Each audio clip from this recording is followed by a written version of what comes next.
The continuing story of Peyton Place.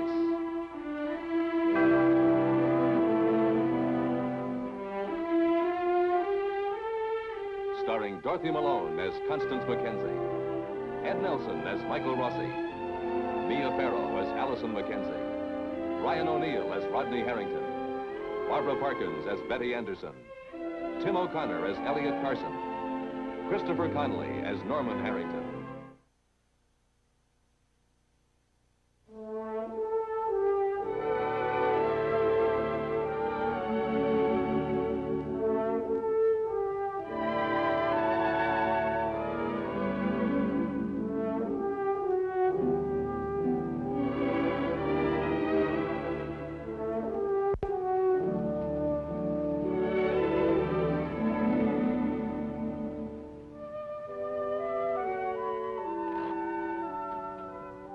There are many in Peyton Place who believe that Rodney Harrington is guilty of the premeditated murder of Joe Chernak.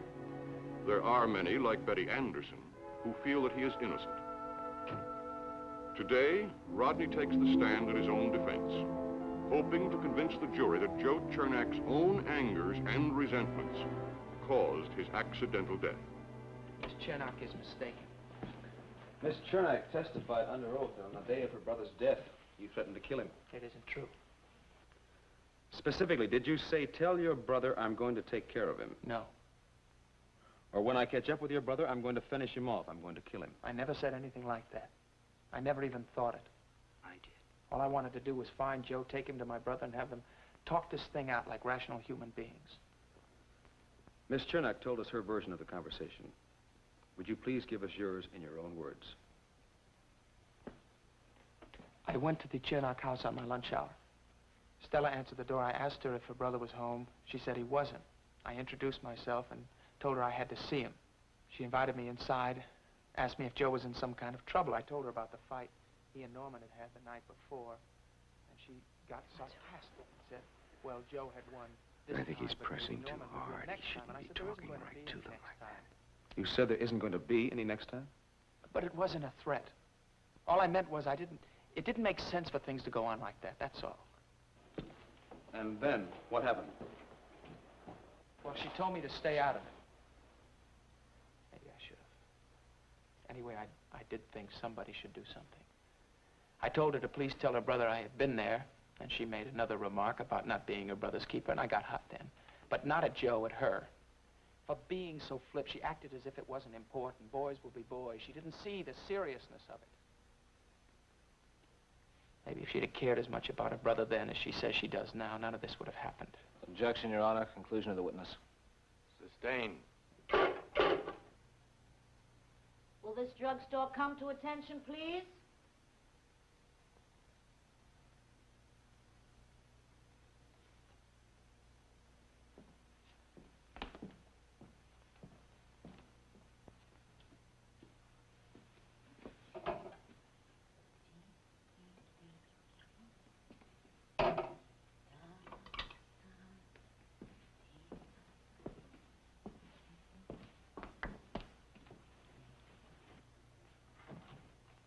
Sorry, Stella, I was in the back.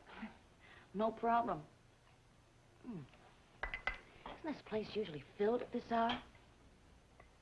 Depends. Some days it's filled and some days it isn't. Whole town's in court, Rita. You know that. Rod's on the stand. Yes, he is. Look, let's not talk about it. We'll just argue. Do I make you uncomfortable? You're a customer. Do you think it would be, what is the word? Do you think it would be gauche if I were to walk into the courtroom now, right in the middle of Rodney's testimony? It's a free country. Well, tell me, give me your opinion. Do you think I should walk in and break up the whole thing? Why don't you try it? Advise me. Okay, do it. I double dare you. Give you a nickel and a licorice stick if you walk into the courtroom. You don't seem to understand the young man's life is at stake. You're taking this whole thing much too lightly. Stop it. Look at me. Why didn't you marry Joe? don't know. He never asked me. If he'd have asked you, would you have said yes? He never asked. If. I don't know what I'd have done, but I don't think I'd have married him. He wasn't the type a nice young girl would want to marry. Why don't we drop this, Stella? Good for kicks, but not for marriage. If you're going to walk into that courtroom, you better get going. Long time ago, you told me that maybe if I paid more attention to Joe, none of this would have happened. Think about this. You were so anxious to get married. Maybe if you married the boy you were going with, none of this would have happened.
Carson.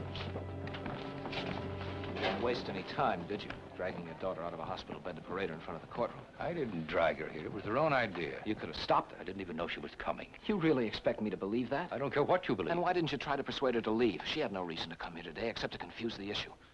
The defendant in this case is Rodney Harrington, not my wife. But Allison is a friend of Rod's. She didn't come here just to lend her moral support. Well, I assume that's why Mrs. Chernak was present when Stella gave her testimony. Oh, that's a little different, Carson. She's the dead boy's mother. Your daughter had one obvious reason for coming here today, to remind the jury every time they looked at her just who's responsible for her pathetic state. The prosecutor's wife. Now they're asking exactly what you want them to ask. How much did I know? Why didn't I say anything? Look, I could have written an editorial asking these same questions, but I didn't. Why should you, when you can have your cake and eat it, too? Allison's father can wallow privately in his vengeance, while the editor of the Clarion goes on public record as being high-mindedly in favor of objective, impartial justice.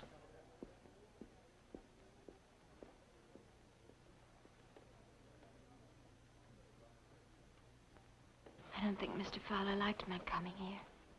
Isn't that why you came? Because of Mr. Fowler?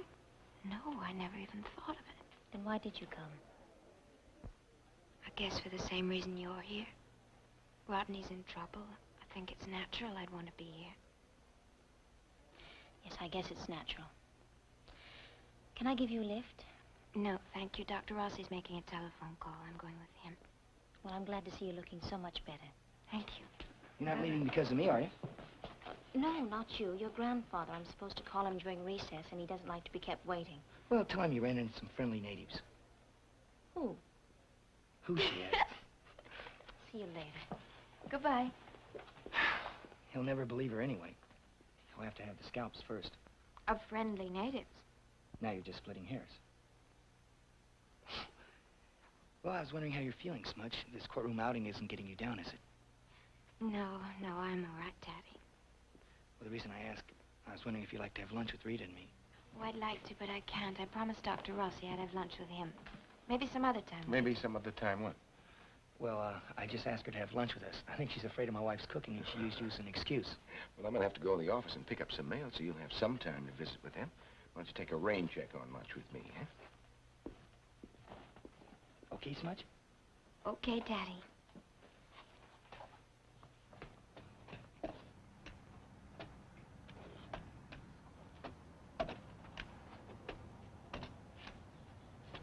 Wait here.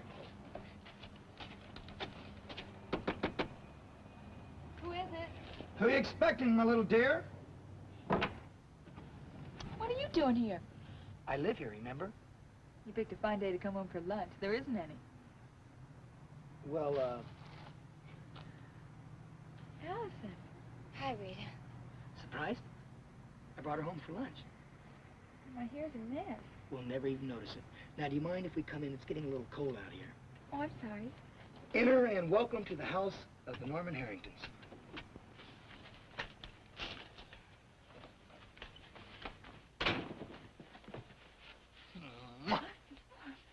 I like catching my wife in those off-guard moments. And that bathrobe, it's so provocative. Norman? I love the way you fixed up the apartment.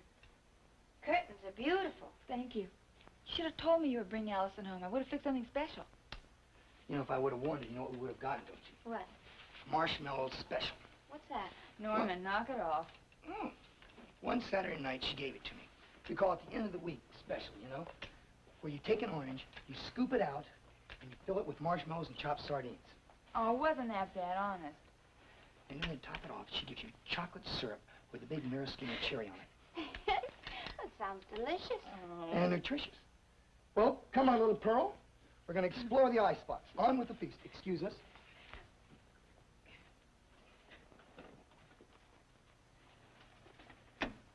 Hey, what'd you do to her hair? What's it look like? Why'd you do it? All that beautiful hair. Why do men grow beards? Why don't we have any food?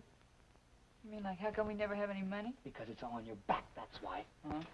She's nothing but a parasite, a social butterfly. She takes my paycheck every week and spends her time under the hairdryer and visits bingo parlors. Oh, sure.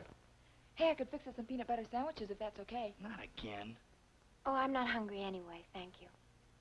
Well, I'm starved. Maybe if I rub my hands together and make a wish. I know what I'll get you, too, for your wedding present. What no home should be without, an Aladdin's lamp. Remember that brass monstrosity that nobody wanted to buy at the White Elephant's booth? We decided it was a real Aladdin's lamp and we made lots of wishes on it. Remember? Oh, yeah. I remember at the high school fair. No, it was at Founder's Day. Yeah, that was it. We could always use a lamp. Yeah, I've been saving up stamps to get one for that corner. I better fix the sandwiches.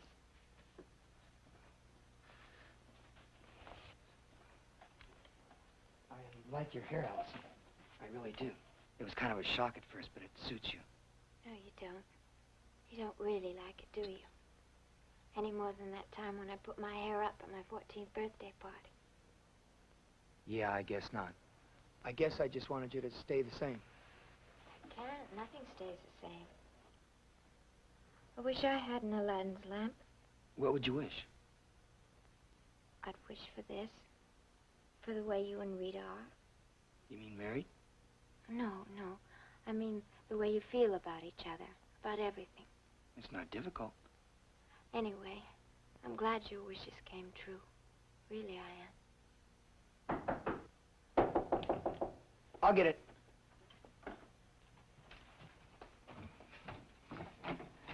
Hi. Hi, Doctor. I was beginning to think you'd forgotten about me. No, did you have a good visit? Yes, thank you. Good. I'm a little bit tired now. Oh, Are you leaving? Yeah, I hope you'll ask me back, though. Don't forget the lamp. No, I won't. Thank you.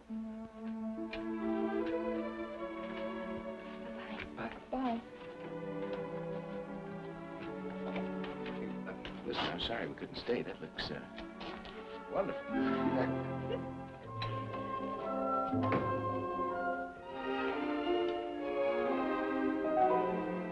Allison? I have a house call to make, so I'll drop you off at the courthouse and pick you up later.